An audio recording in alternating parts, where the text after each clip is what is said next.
Okay,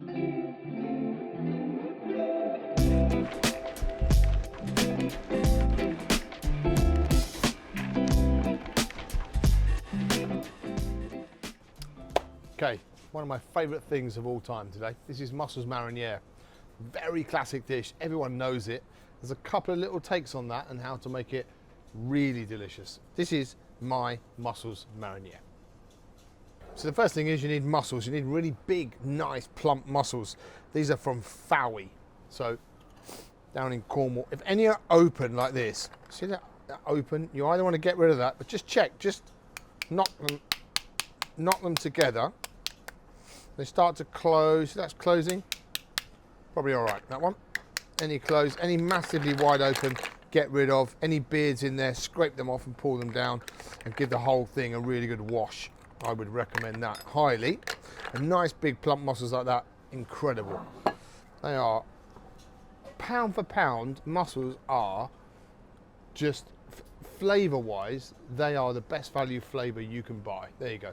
That's my thought on mussels. We need a little bit of diced onion for our mussels marinière. We need a nice heavy base pan. And all we need to do is, that goes in the pan. In goes the chopped onions. And we're just going to let that sweat now. Very gently, just soften those onions. We don't want to colour them, we just want to soften the onions down, sweat them and get all that sweetness. I'm really looking for the sweetness of the onions to come out, bleed, and get that translucent onion thing going on. That's really important. I'll just give those a little move round, slow my pan down a little bit, let the butter do its work, let the onion just soften, take out the gnarly chopped onion. There we go. Nice, look, you see how they slow down all of a sudden? And the water starts to come out of that evaporation. That's the water coming out. Then we've got the sweetness and the sugars coming to the forefront. That's really important. So there we go. There's our onions to start with. Okay, into that is going to go a little bit of garlic as well. Just taking the root out of this garlic. Can you see that there, Sam? Very important. You take the root out of the garlic, and that is bitter inside. So we don't want any of that. I'm just going to slice this garlic up really nicely. Freya has arrived. Do you like mussels marinière, Freya? Do you like more marinière? Freya's going to say, I don't like fish. I just had a Greg sausage roll. I don't like fish. Do you like mussels marinière? I've just had a Greg sausage roll. So that's the garlic gone into there with the onions, letting that sweat still. This is a quick dish. It's a midweek thing. Something you can get done really quickly. You just need to buy nice mussels, and they don't cost a great deal of money. Go to Moxon's in Clapham, my friend's there. He's got another shop as well in South Ken. He's got a shop in Dulwich. You can pick them up all over the place, but you want nice, fresh, large, plump mussels. We want those onions to be nice and soft. If you don't take these onions far enough, the whole thing's going to be astringent. The wine won't cook properly, so don't do that. Right, I'm going to put in there a little bit of fresh thyme. I think thyme, onions just feels right. And I like to get the thyme in there now. So in goes the thyme.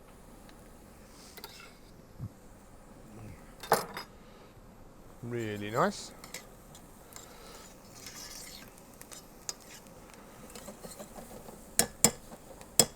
Okay, that's fantastic. Now in goes white wine. I wouldn't use really cheap wine for this. I would use the best quality you could afford. Once the wine goes in, a Chardonnay, a dry white wine you want. So a nice Chardonnay in there, a nice Sauvignon Blanc in there, something like that.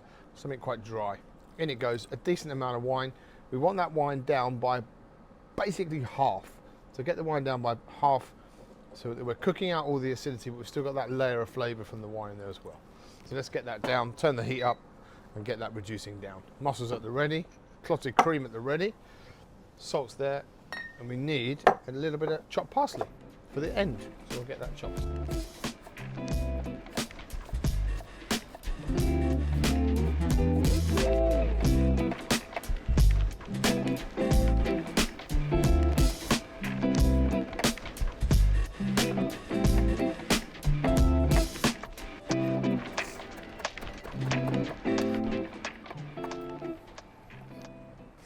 So we're all ready to go. Now, let's talk about the garnish for our mussels mariniere. For me, it's a baguette and fries or chips, small chips.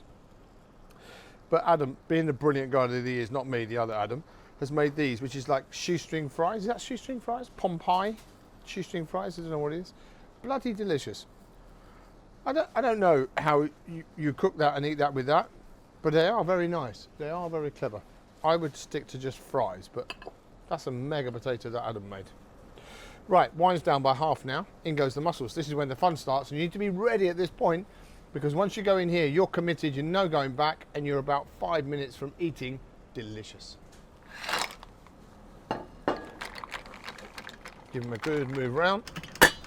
Lid must go on, very important, because you're steaming that mussel, creating a huge bunch of steam and heat in there that's going to open that mussel up. That's really important. Okay, let's check on those mussels now. You can see they're starting to open up. That's not cooked. Look at this. That's not cooked. It's still sealed to the side of the shell. That's not cooked. So keep going here. I'm going to use a spoon just to move them around a little bit. But they're not far off, a couple of minutes. There's all sorts of variations of a mussel mariniere. People do them in stout, do them in cider. I do them in cider sometimes. But I don't think there's anything better than the classic white wine double cream. We're going to just elevate that double cream element today. But yeah, that's what it is. I got this pot. These are not for mussels, but I am going to use them for mussels at Restaurant Constance when we open there. But this dish is actually designed to do my clay pot chicken at Constance. Really clever little beautiful dish. We cook the chicken in there with the lid on like that, like so. I reckon it makes the perfect mussel dish. So let's have a look. And that's in real time. There we go. Those mussels are now beautifully cooked. Just going to turn that heat off for a second.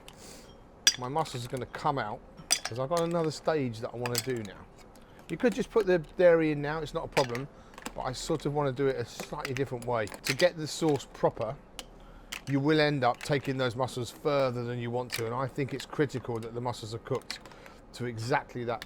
Look at that, look how beautiful. Sam, look, come in on that. Look how beautiful that is. Look. That's just like beautiful, right? You don't want them any more cooked than that. Chef tax. Oh, amazing. Adam, who are they from? They're beautiful. Absolute, Jody.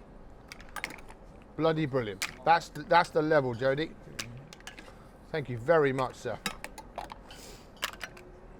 Harry, look at these mussels. Look at this. Look. Look at that. Beautiful. Oh, wonderful, huh? So mussels are out. They're not going to cook any further. That's really important. Now means I can deal with this. This is the liquor. So that's all the juice that's come out of those mussels, and the white wine reduction, and the sweetness of the onions, the little bit of thyme, and the garlic in there as well. That is delicious. But it needs the reason to put the double cream in there, or the lactic fat, or whatever you're going to put in there. It's basically to hold on to all those saline juices and the white wine, so that it coats your mouth. It gives richness, gives depth. That's the point of the lactic going in there. So I get all that reduced down now, and I'm going to go in with clotted cream. And you could use double cream, you could just use single cream, you could use crème fraîche, but I'm going to use clotted cream because I think the richer, the better, because there's nothing as powerful as a mussel liquor like that that's really reduced down. Utterly delicious. Let that go in, let it come up. Let's finish that with those lovely chopped herbs now. Chopped parsley in there. Could use lovage, no problem, but I think let's just keep this classic, this one. Get the mussels in there, get that parsley in there, cook it out. Now, we want to cook this for a couple of minutes so that we've got enough that it just coats and sits inside those mussels. That's really important. Any mussels that didn't open properly, they've gone. They're in my lovely dish. I'm very happy with that. And I think the best accompaniment for this is a nice baguette, actually, because it's that juice. This is the gold, for me, this is the golden stuff. This is the important thing at the end of that dish. Right, I think they can go back in now to make sure they're properly coated. Give them a good move around. think we should put this on the menu at Constance with, but really lovely, but make it English. Cider, lovage, really delicious. And that goes into my bowl, ready for serving.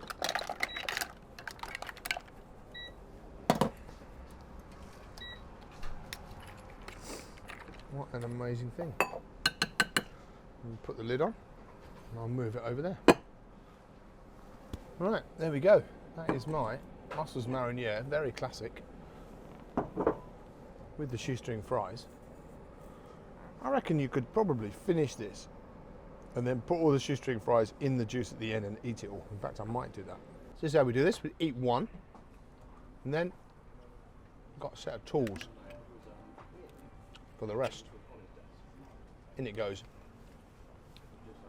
This is a roll your sleeves up, get involved type dish, isn't it? Oh. They just remain so saline.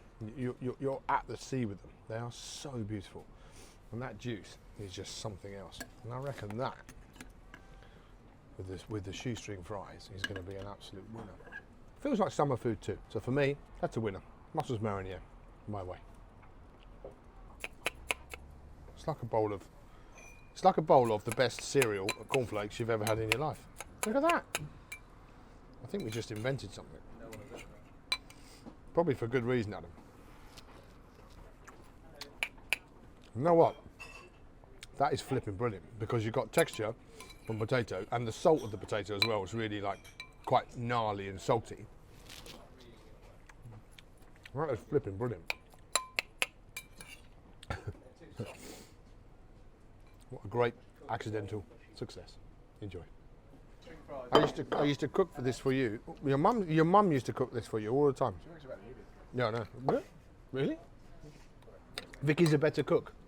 She is a better cook at home, to be honest. To be fair, I cook something and the kids are like, oh no, Dad cook. Well, I tell you what happened in COVID.